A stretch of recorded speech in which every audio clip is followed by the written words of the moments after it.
I'm Ashley, I'm 27, and on my wedding day, my own sister showed up in a full white dress, hair and makeup done, like she was the one getting married, and acted shocked when security walked her out.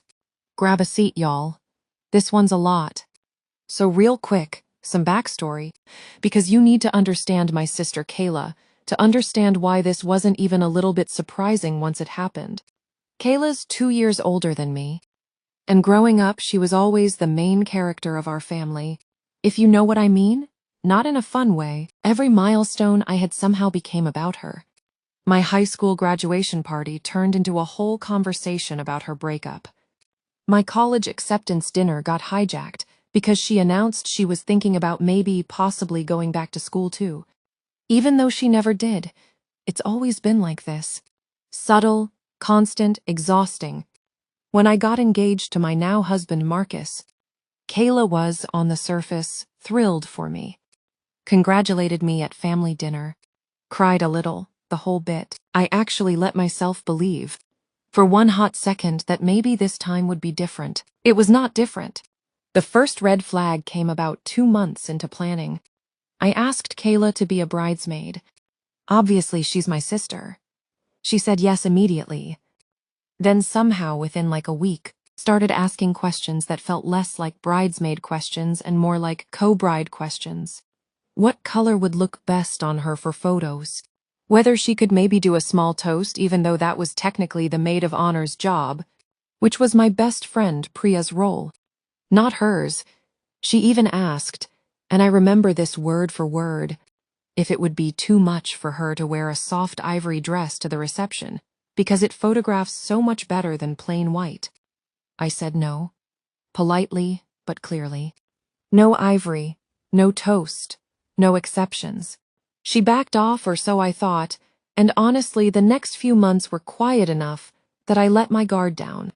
Dress fittings happened. She showed up, played nice. I figured maybe she'd actually matured a little. Wedding day comes. Everything's going beautiful. Ceremonies outside, small vineyard venue, exactly what I dreamed of since I was a kid. I'm in the bridal suite getting my final touch-ups, feeling like the happiest version of myself I've ever been.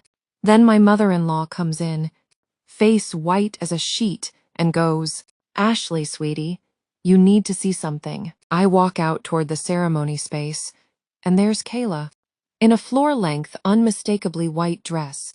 Not ivory, not blush, not, does this count as white in certain lighting, full bright white?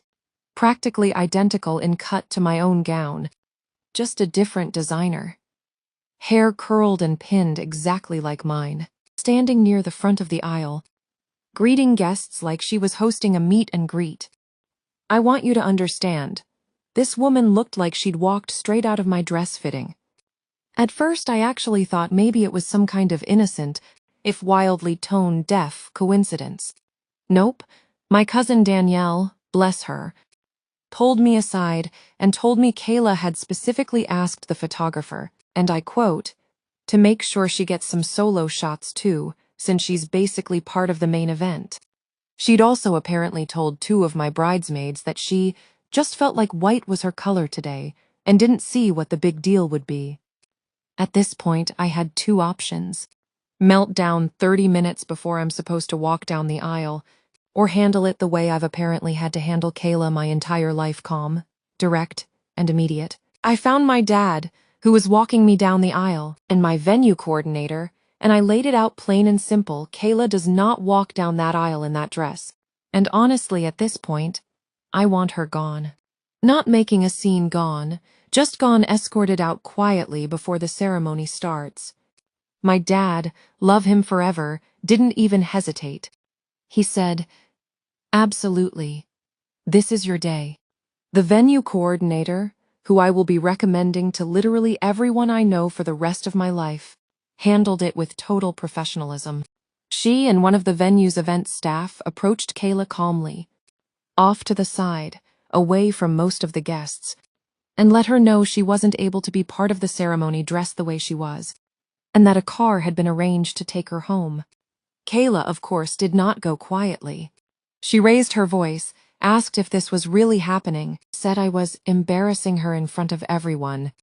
Which, ma'am, look in a mirror. My mom tried to smooth it over, quietly asked if we could just let it go. Today of all days. I said no. If I let it go today, I let it go every day for the rest of my life. At every future milestone I ever have. This was the line. She left. The ceremony started 20 minutes late. But honestly, once she was gone, the whole energy in that vineyard changed instantly. Priya did her maid of honor toast exactly as planned. My actual bridesmaids, in their actual bridesmaid dresses, looked incredible. Marcus, bless him, just squeezed my hand at the altar and said, "Worth it. You look amazing. Let's get married." And we did. Best day of my life. Genuinely, once the white dress situation got handled. Kayla texted me that night, and every day for about a week straight, saying I ruined her relationship with the family and that I was petty for making it a whole thing. My parents, to their credit, did not take her side this time, which honestly might be a first in the history of our family. My dad flat out told her showing up in a wedding dress to someone else's wedding was, quote, "one of the most self-absorbed things I've seen you do, and that's saying a lot. We haven't spoken since the wedding. Closing in on 5 months now. My mom keeps hoping we'll work it out eventually. Maybe we will, someday. But I'm not rushing it. And I'm definitely not the one who needs to apologize. Married life's amazing. By the way, in case anyone was wondering how the actual important part turned out. If you liked this one, go ahead and hit that subscribe button. I post a brand new story every single day. And honestly, some of the ones still coming are even messier than this. Catch you in tomorrow's story.